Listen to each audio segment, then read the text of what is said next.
Hey, what's up guys? Welcome back to a new video. Today, I got something totally different. We're totally switching up the vibe. Decided to come sit down on this nice little thing I got. I don't even know what you would call this, a windowsill, I guess, but really fat. We're actually sat up here, so I figured it'd be a cool place for the vibe of this vlog.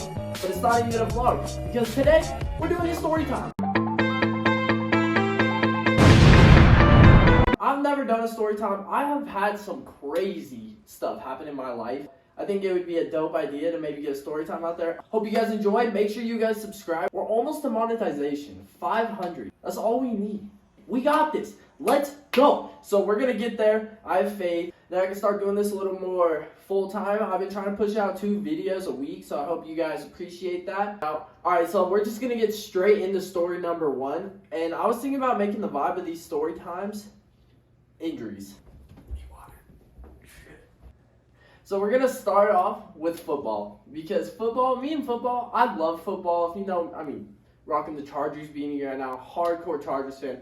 Always loved football. That shit was like always just in my life when I was younger. My older brother had me watching Chargers games so young.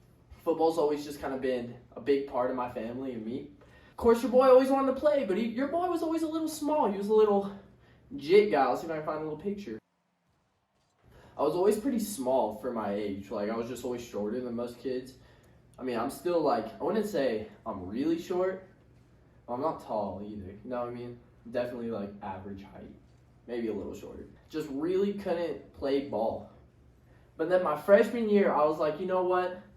I'm in a whole new town. My dad and stepmom weren't really saying that I couldn't anymore because I live with my mom now. So I was like, all right, we're going for it. So sign up for football.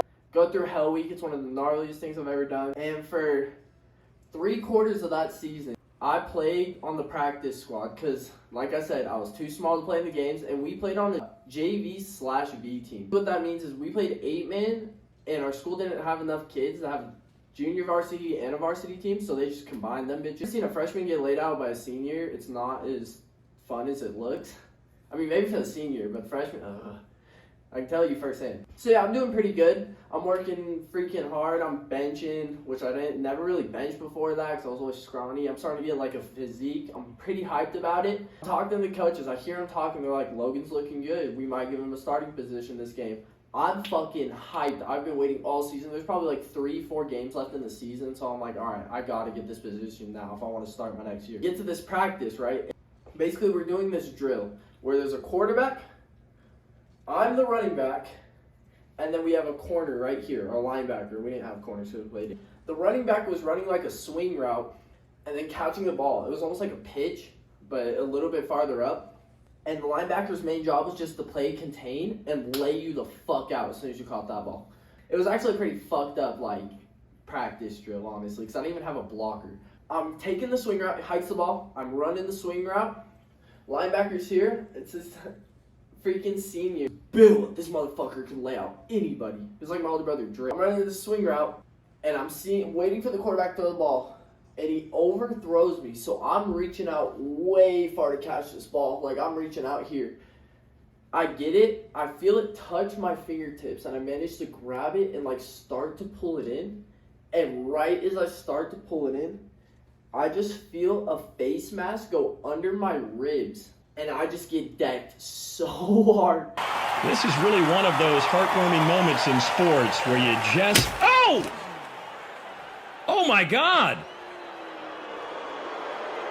That was... I remember getting up and just hurting, but I had so much adrenaline. I was just like, damn, son, good hit. Caught the ball too, so whatever. For the next 2 days, I was still going to practice, but I'm realizing I have this aching pain in my right side. My coaches drilled so hard that we're like, it's nothing, it's nothing, it's nothing. So in my mind, I'm like, it's nothing, I'm fine. Go to these 2 practices. By the second practice, I had this homeboy, and we were doing ones.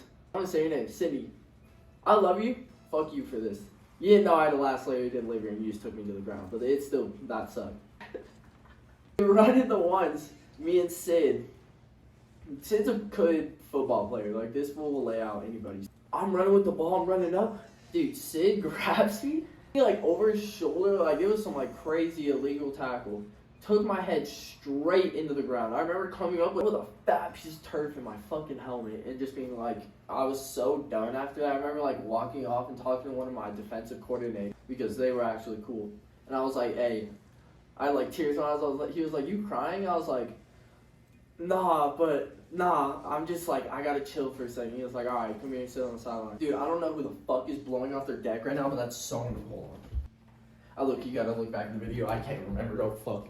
The rest of that practice, I was chilling on the sideline. That night, I go to sleep and I wake up and it's Thanksgiving break, I believe. Thank God. Because I was not making it to school. I remember waking up and it was just like, I couldn't even sit up. I just had the craziest pain right here internally, which I'd never had before. All my injuries have been external by then. So I was minorly panicking. Can't even sit up. So I remember just calling like, Mom! Mom comes in, she's like, what's up, Logan? Honestly, just me and my mom's relationship, it's gonna be funny when she watches this video, because it's not like I don't get like a love you, Logan. I mean, I do, don't get me wrong. Relationship's not like that. It's not like my mom used to just walk by my room and just be like, fuck you, Logan. And I think I'd much rather that than I love you any day of the week. I think that shit's way better. Mom comes in, she's probably like, fuck you, Logan. I'm like, alright, not today. I can't sit up. She's like, alright, let's go to the hospital. So we go to the hospital, do some tests. They're like, alright, we can't really tell if there's anything wrong because, yeah, it didn't look like anything was wrong. So they're like, give us like a week or two and we'll see what's up. A week or two goes by, I'm starting to feel a little bit better. I'm still hurting. They gave me some like pain meds. It was probably like Tylenol or some shit. And the doctor calls me and I'm like, what's up, doc? And he's like, Logan, you lacerated your liver. I was all, what the fuck does that mean? I know what liver is, but like lacerated? If you don't know what a laceration is, it's a bunch of little cuts. Basically, when this fool's face mask got under my rib cage, it like slid and sliced. So I cut my liver. So if you ever hear me making liver jokes, now you know why. It's because I've actually injured my liver. And yeah, that's the end of story number 1. That's kind of an abrupt ending, but that's just kind of how it went. You can't even hide it. Acting so intoxicated.